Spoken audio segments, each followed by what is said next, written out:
Hello everyone and welcome to Whisky Wars. And first of all, I just want to wish you all a very Merry Christmas. I hope you have a great day today, spending it with family, friends or loved ones. Today we have something a little bit special. It's a festive Whisky War for Christmas Day. This will be the whiskey that I drink on Christmas Day. It's currently Christmas Eve, but filming, editing, it should be up for Christmas Day. So many people might think of one particular style of whiskey for a festive whiskey.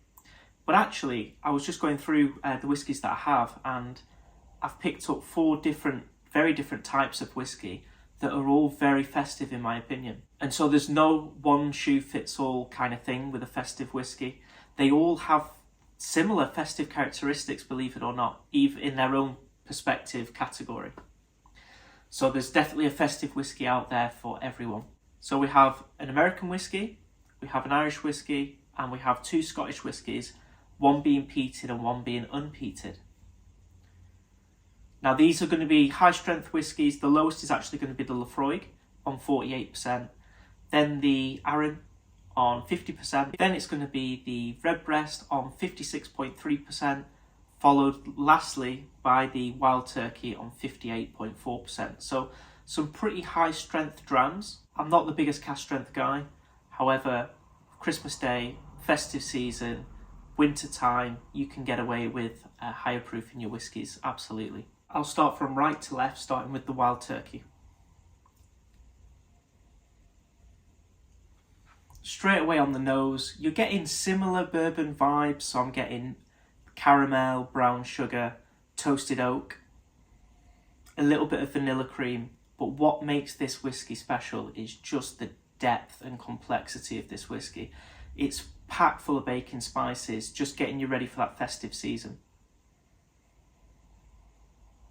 There's a little bit of nutmeg in there, definitely quite a bit of clove.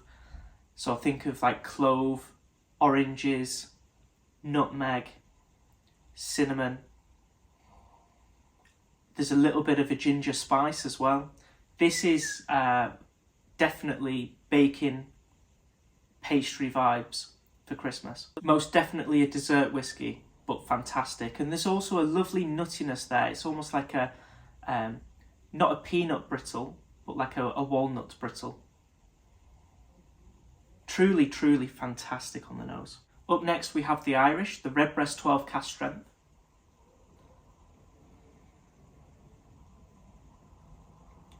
So a couple of similar notes. We've got that vanilla cream and toasted oak coming through. However, what's going to set these two apart is this one is going to be far more sherried, whereas this was more brown sugar and caramels for the sweetness. This is going to change it to more of a sherry sweetness. So you've got more of a red wine, toasted pear on the nose. Certainly a good oak presence. This is going to be a little bit woodier, I feel.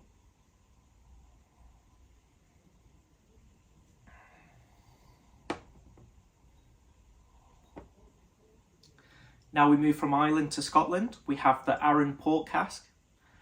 Now this whiskey is an island whiskey and unpeated.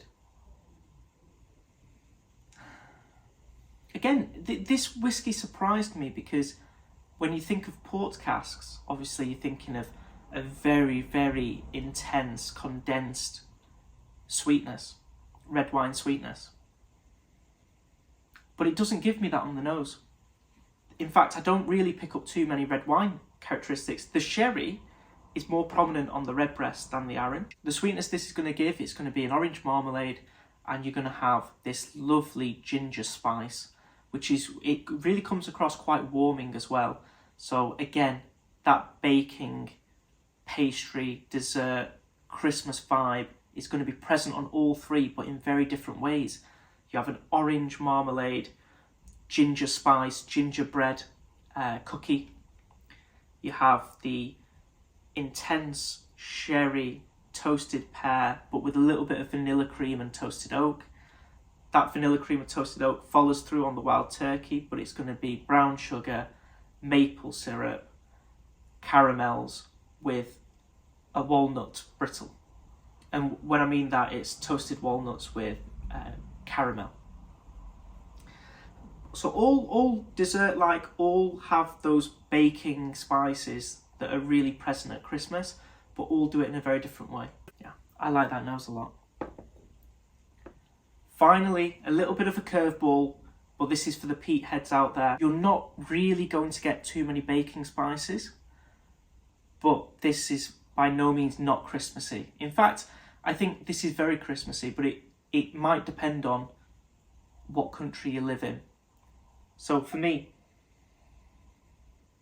if you're from a cold weather place, this will remind you of Christmas. It's got that salty sea air. It smells of the outdoors at Christmas. So think of Christmas trees, think of pine needles. That's going to be present in this whiskey, absolutely. But it's not just going to be pine needles, salty sea air. It's also going to have that dessert-like sweetness that you expect at Christmas, especially on Christmas Day. This is a very intense sherried whiskey, and that's going to give that lovely sherry dessert-like sweetness to the outdoors at Christmas. And this is going to be the closest to a Christmas tree. Lovely wafts of smoke, peat, it's earthy. Like I say, this is Christmas trees when you're going to pick your Christmas tree. Out from the ground, in the cold, maybe in the rain. Beautiful, beautiful whiskey. So all very Christmassy in their own right. Before we go on to the taste and the winner and the whiskey that I'm going to drink on Christmas Day, if you could please click the subscribe button down below, that would really help the channel out, and it would be the best Christmas present that you could give me. It's absolutely free to do. So I've been doing this channel for almost 3 years now. 3 years of reviews. It's been a long time. The most subscribers I've ever had in a day is going to be 4. So if I could get 5 subscribers from you guys on Christmas Day, that would mean the world to me. So if you haven't done so, please click the subscribe button down below, and let's get back to the video. So I'll go on to the taste. Now these are going to be strong whiskies. I might just add a little bit of water, proof them all down, so that I can talk a little bit better about each one. Okay, let's start off with the bourbon. Woo! Okay, still quite strong. First whiskey of the day. Should have put a little bit more water in. Whew, wasn't expecting that. Again, very quickly, it's going to be nutty. It's going to be spicy. A lot of wood spice. Toasted oak. Not really that vanilla cream coming through on the taste as much as it was on the nose.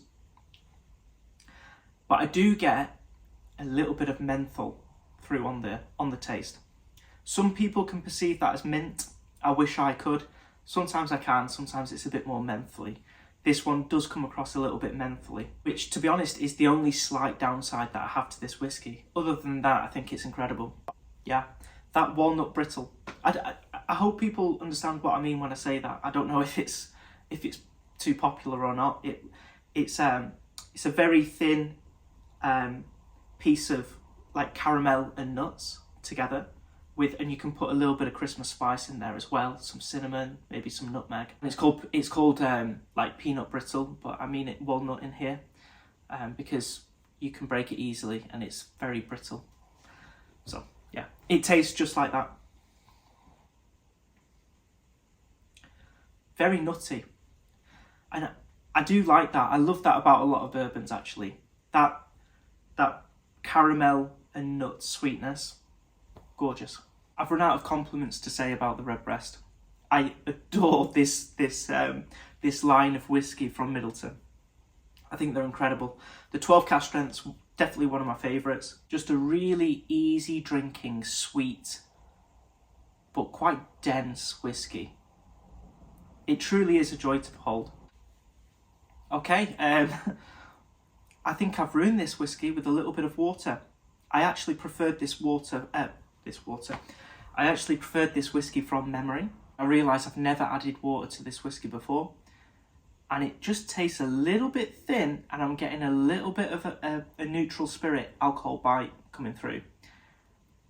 And compared to these two powerhouses so far, it's a little bit lackluster. So I'm going to re-pour this without the water, see if it's any different. Okay, no, very surprising. I'm really surprised.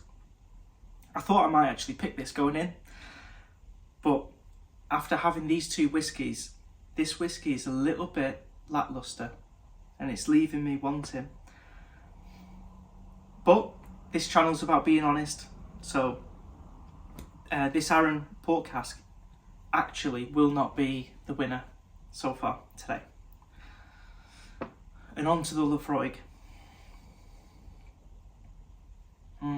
Bonfire, red wine, on the coast, maybe a little bit of a barbecue with some friends, Christmas trees, incredible whiskey. Love it. And this should be more of a Christmas dram to more people than it actually is. It's really, really nice. I really recommend it for Christmas. Yeah, really, really nice. Perhaps this whiskey is going to be more towards the evening and the night time on Christmas. Maybe not the morning like this is being recorded. I will say that. Beautiful. What I love about laphroaigs is the finish is so long. You get that gentle peat smoke just coming through on the finish. And I say gentle. For me, on the finish at least, it gets quite gentle, but it stays for a long time. So it must be quite strong. Gorgeous, gorgeous. Okay guys, I've made my mind up. I know the whiskey that I'm going to be drinking tomorrow on Christmas Day. And that is going to be a style of whiskey that I actually rarely drink, but certain times in the year I absolutely love. That's going to be the Wild Turkey Rare Breed. Nutty, sweet, caramels, a little bit of gingerbread, baking spices, toasted oak. Yeah, this is a nice whiskey. This is a true festive whiskey, and this is going to be my festive whiskey of 2023. So if you enjoyed the video, please click like on the video down below, and please click the subscribe button down below. That would be an incredible Christmas gift from you guys to me. If you want to do so, that would be great. Hopefully get 5 subscribers today. That would be really, really nice. Once again, I want to wish you all a very Merry Christmas today. I hope you all have a really good day, spending it with friends, family, loved ones. Or if you can't this year, I hope you're just watching your favourite whiskey tubers on YouTube. Put on a movie, relax, have a good time. No stress today. So, thank you all for watching the video. Hope you all liked it. Have a very Merry Christmas, and I hope to see you all for the next Whiskey War.